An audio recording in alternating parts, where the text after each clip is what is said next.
In the year 1720, nestled within the quiet green hills of Norfolk, England, lived a 24-year-old woman named Elsie Darnell.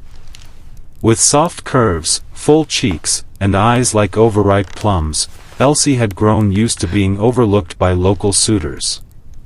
They admired the willowy daughters of merchants and clergy, not someone like her, chubby, warm-hearted, and outspoken. Her mother once told her that women like her must learn to settle, and Elsie, weary from years of rejection and pitying glances, had begun to believe it. When a courier delivered a yellowed letter sealed with the signet of a wealthy gentleman from the Americas, it was less a surprise and more a strange form of fate. The letter was from a 56-year-old man named Thomas Whitmore, a white divorcee who had settled in the New England colonies after losing his wife. He had 4 children, a large house, and a longing for companionship. He described himself as stable, seasoned, and desirous of a wife who could manage both a household and heart. His words were formal, but not unkind. He'd been seeking a bride through mail order, a method not uncommon among lonely settlers. Despite her doubts, Elsie reread the letter many times, drawn not by affection, but by the aching desire to be chosen. She stared at her reflection in the mirror that night, her fingers tracing the roundness of her arms and hips. "Maybe this is my only chance," she whispered. Within the week, she packed her bags, sold her family's last silver brooch, and boarded a carriage bound for the docks at Bristol, where a ship would take her to the New World and toward a man twice her age. But fate, it seemed, had other plans. The coach ride to Bristol was supposed to be uneventful. The road twisted through damp woods and past sleepy villages, as rain tapped gently against the roof of the carriage. Elsie sat quietly in her corner, clutching Thomas Whitmore's letter like a lifeline, staring out at the passing countryside with nervous resolve. She didn't feel love. She felt chosen. And that, she told herself, was enough. The other passengers, 2 traders and a weaver's widow, barely noticed her, save for the occasional curious glance. Then, somewhere near the edge of Avon Forest, disaster struck. A loud crack echoed through the woods, the sound of a carriage wheel snapping in half. The driver screamed to the horses, but it was too late. The coach lurched violently, rolled once, then toppled onto its side down a slope. Elsie's world became a blur of screams, mud, and crashing timber. She felt her head slam against the wooden frame. Then, darkness. She awoke to a sharp pain in her side and the coppery taste of blood in her mouth. Rain soaked her dress, and smoke curled from what remained of the overturned carriage. One of the horses had run off, and 2 passengers lay still, possibly dead. The pain in her leg was unbearable, twisted awkwardly beneath a broken plank.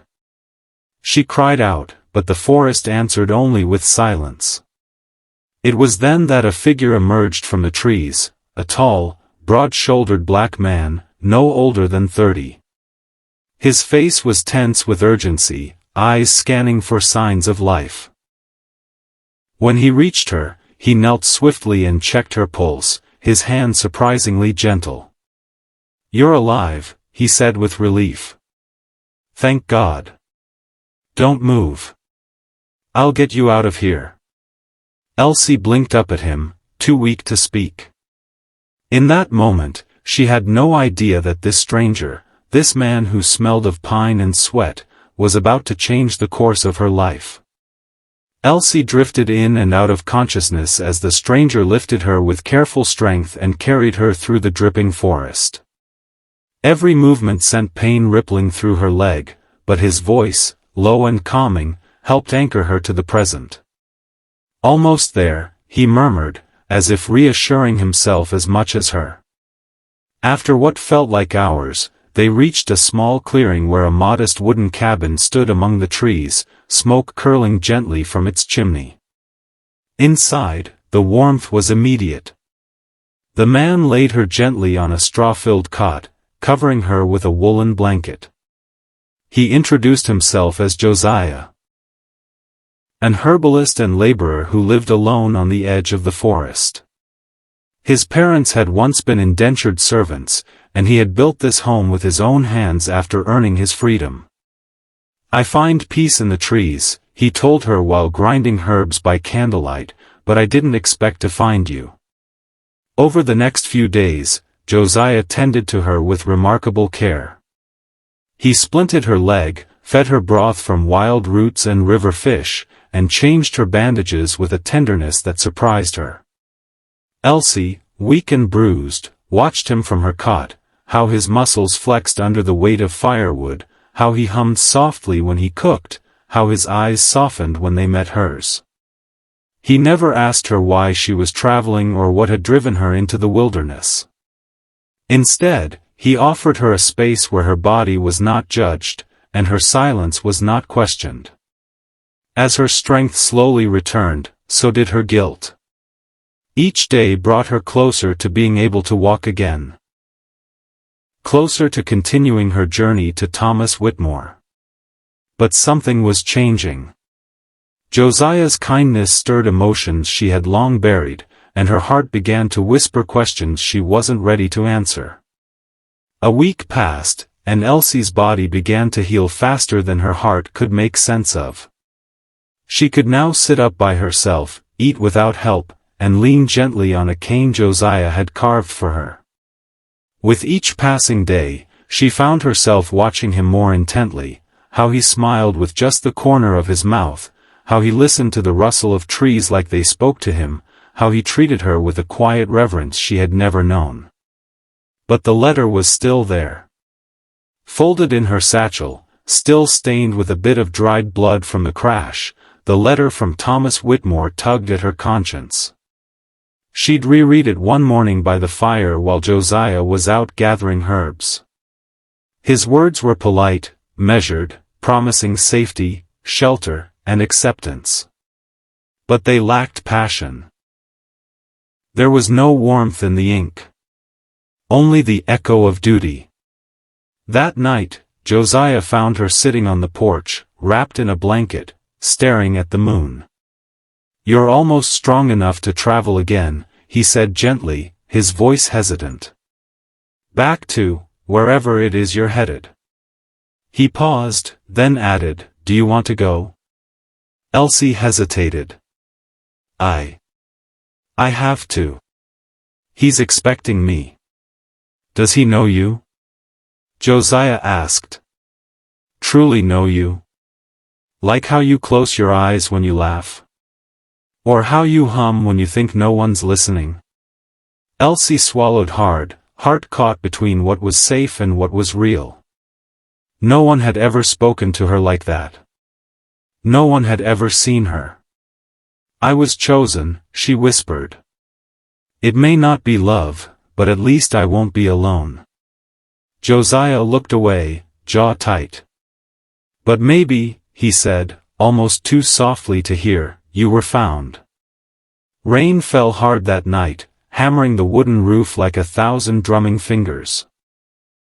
Elsie lay in the cot, staring at the ceiling as Josiah stoked the fire nearby.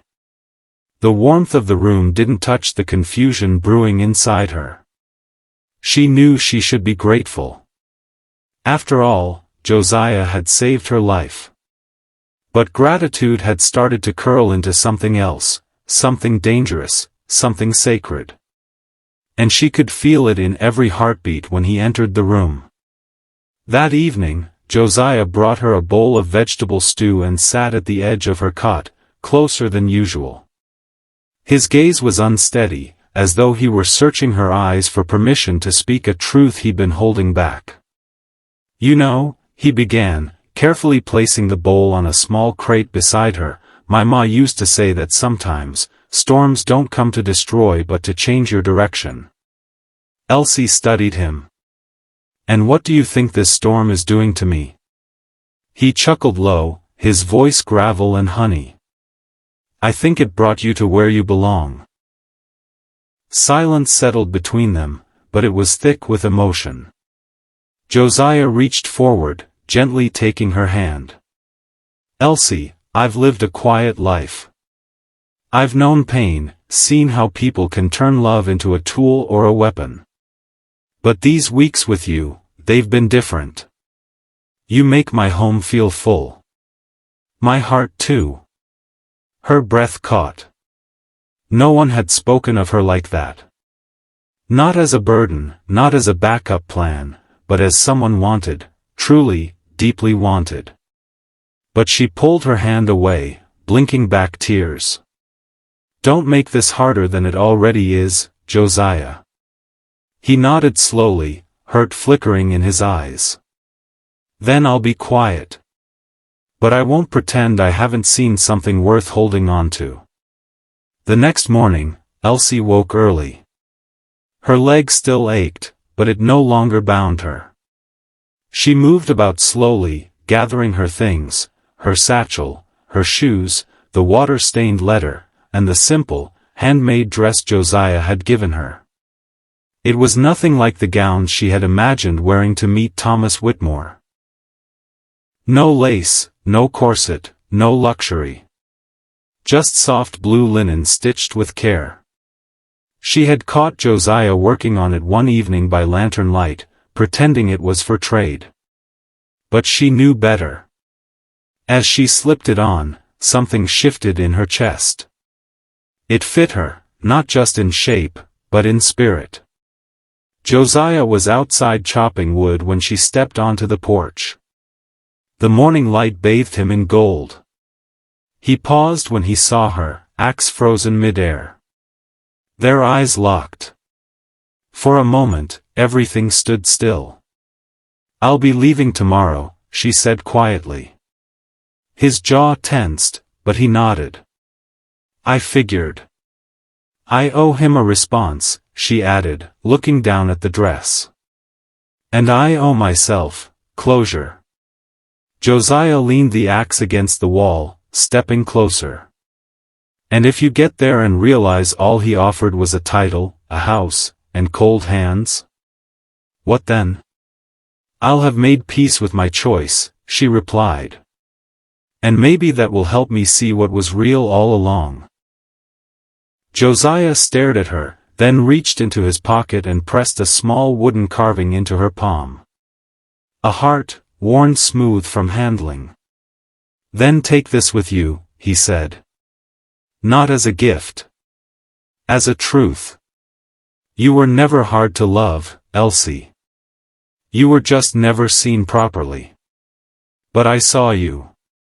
Her fingers closed around the heart, trembling. And in that moment, her soul whispered that maybe, just maybe, she wasn't meant to settle after all.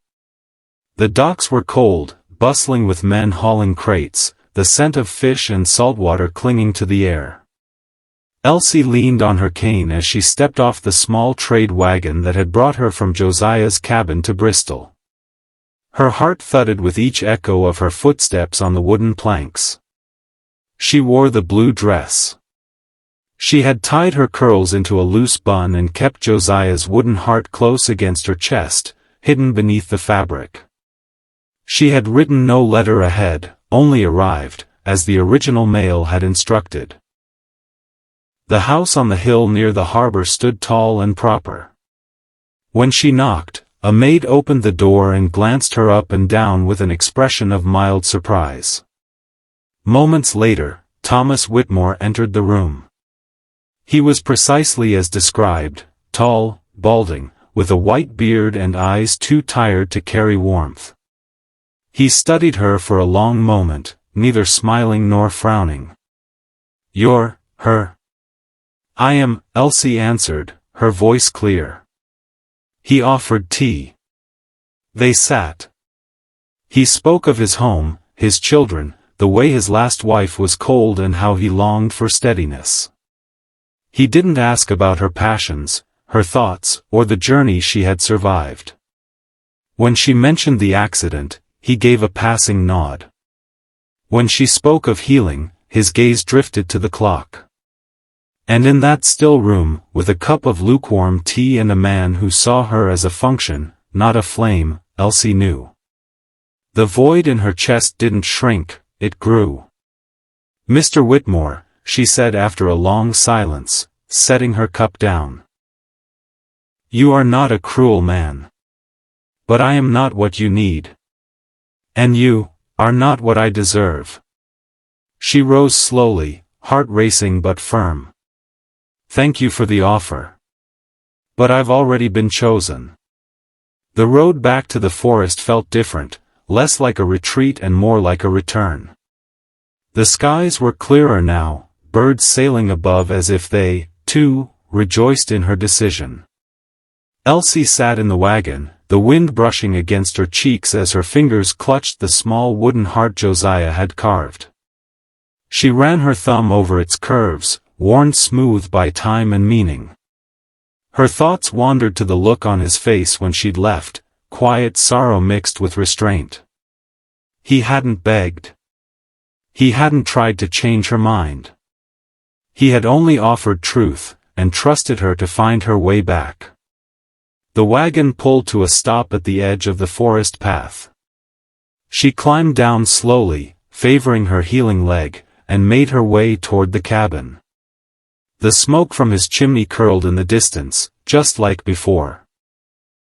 When she reached the clearing, she saw him, Josiah, on his knees tending to the garden, sleeves rolled up, unaware of her presence. "Is there room for another set of hands?" she called softly. He turned, startled. The moment their eyes met, time faltered. Then he rose, his lips parting as if to speak, but no words came. None were needed.